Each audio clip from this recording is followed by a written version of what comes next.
அஸ்ஸலாமு அலைக்கும் respected viewers. வரலாற்றில் நேற்று தான் இந்த உலகின் அருட்சுடர் பிறந்தார்.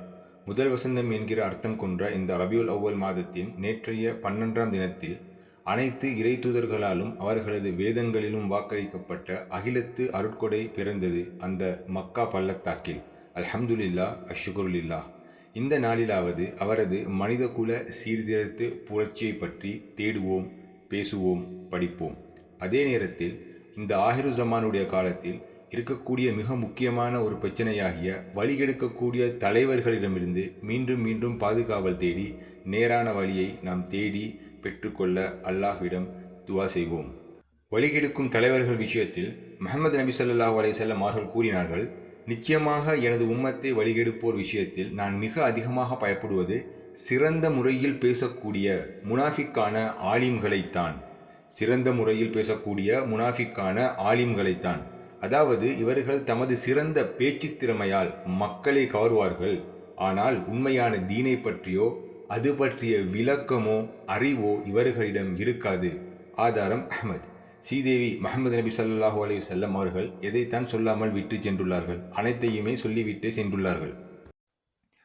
மொழி மேலாதிக்க அரசியல் புரட்சி, நிற அடிமைத்தன விடுதலை அரசியல் புரட்சி, நாடு பிரதேச அடிமைத்தன விடுதலை அரசியல் புரட்சி என அவரவர் சமூக நலனுக்காக அல்லது உரிமைக்காக மாத்திரம் உழைத்த அந்தரங்க வாழ்க்கை மிக மோசமான யாரையெல்லாமோ புகழ்ந்து பாராட்டி தள்ளுகிற நாம், இதை எல்லாத்துக்கும் முன்பாகவே ஒட்டுமொத்த மனித குலத்தையும் மன்னராட்சியிலிருந்து விடிவு செய்வதற்காகவும் குற்றச் செயல்களற்ற தூய்மையான மனித சமுதாய தோற்றத்திற்காகவும் மனித குலத்தை அடிமைத்தனத்திலிருந்து விடிவு செய்து உண்மையான சமத்துவத்தை நமக்கு தந்து பொருளாதார சுமைகளை நீக்கி வட்டியின் மீது தொடர்பு இல்லாமல் செய்து 1400 வருடங்களுக்கு முன்பே பெண்களுக்கு சொத்தில் உரிமை கொடுத்து விவாகரத்து உரிமை கொடுத்து ஏழைகளுக்கு வரி சுமத்தாமல் பணக்காரர்களுக்கு மட்டுமே வரி செலுத்த சொல்லி ஏழைகள் ஏழையாகிக் கொண்டே செல்லாமலும் பணக்காரர்கள் பணக்காரர்களாகிக் கொண்டே செல்லாமலும் தடுத்து உண்மையான சமத்துவத்தை நமக்கு பொருளாதார ரீதியாகவும் தந்து சாத்தானிய மூடநம்பிக்கை சிலை வணக்கத்தை விட்டும் களையப்பட்ட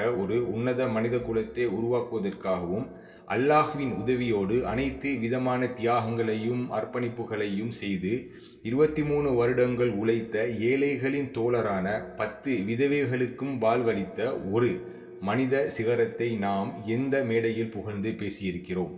காரணம், நாம் இஸ்லாத்தை பார்த்தது வெறும் அமல் இபாதத் சடங்குகள் கொன்ற அந்நிய மதத்தை போன்று தானே. அதற்கு மிக முக்கியமான காரணம் வழிகெடுக்கக்கூடிய ஹவாரிஜிகளுடைய சிந்தனைகளை உள்ளடக்கிய இந்த தலைவர்கள்தான். எது எவ்வாறோ சகல இறை தூதர்களுக்கும் தலைவரான ஆதமின் மக்களின் சிறந்தவரான சுவர்க்கத்தில் தலைவரான சாதனை சிங்கம் பிறந்த நாள் நேற்றுதான். ஏக இறை நம்பிக்கை கொண்ட அல்லாஹ்வை தவிர யாருக்கும் அஞ்சாத அடிப்பணியாத உள்ளரங்கமும் வெளிரங்கமும் ஒரே மாதிரி தூய்மையான ஒரு மனித சமுதாயத்தை தோற்றுவிக்க முயன்று அதில் வெற்றியும் பெற்ற மாமனிதர் முஹம்மது நபி ஸல்லல்லாஹு அலைஹி வஸல்லம் அலா ஆலிஹி வஸஹ்பிஹி வஸல்லம் பிறந்தது இந்த மகத்தான ரபியுல் அவ்வல் பிறை 12 தான். நிச்சயமாக சத்தியமாக மோமீன்களுக்கு மிக மிக மகிழ்ச்சியான நாள் இந்த ரபியுல் அவ்வல் 12ஆம் திகதி. எனவே இந்த நாளில் ஒட்டுமொத்த மனித குலத்தின் விடுதலைக்காகவும் அதிகம் துஆ செய்வோம். எனவே இந்த மகத்தான நாளில் இறுதி இறை தூதரான எம் பெருமானார் முஹம்மது நபி அவர்கள் எம்மிடத்தில் இறை அமானிதமாக பொறுப்பாக விட்டு சென்ற ஒட்டுமொத்த மனித குலத்தின் விடுதலைக்காக அதிகம் துஆ செய்வோம். குறிப்பாக காசா பாலஸ்டைன் மக்கா மதீனா விடுதலைக்காக அதை விடுவிக்கும் மூமின்களின் தலைவரான ஹலீஃபா மஹ்தி மற்றும் ஈசா நபியின் வருகையை விரைவுபடுத்தச் சொல்லி அல்லாஹ்விடம் துஆ கேட்போம். ஒட்டுமொத்த மனிதகுல விடுதலை அரசியலுக்காகவும் நீதியை நிலைநாட்டுவதற்காகவும் அல்லாஹ்விடம் துஆ கேட்போம். ஏழைகளுக்கு உணவளிப்போம், தான தர்மங்கள் அதிகம் செய்வோம். நன்றிக்காக இனி வரும் காலங்களில் ஒரு நோன்பையும் பிடிப்போம் இந்த பொன்னாளில்.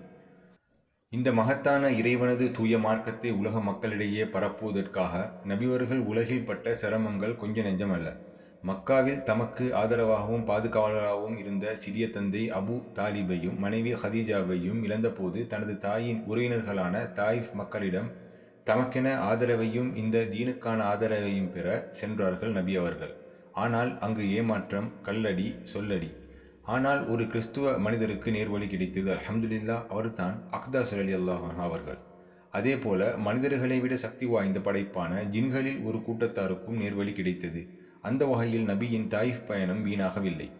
எனவே இந்த புனித திருநாளில் முஹம்மது நபி ஸல்லல்லாஹு அலைஹி வஸல்லம் அவர்களை கௌரவிக்கணும் என்ற அடிப்படையில், அவர்களை பின்பற்றணும், வாழ்க்கை வழிமுறையை பின்பற்றணும் என்ற அடிப்படையில் அவர்களின் வருகையின் நோக்கத்தை நாங்கள் சற்று ஆராய்ந்து அவர்களுக்கு குர்ஆனில் கூறப்படும் போல் உதவியும் செய்யும் கூட்டமாக நாங்கள் மாறுவோம். அஸ்ஸலாமு அலைக்கும்.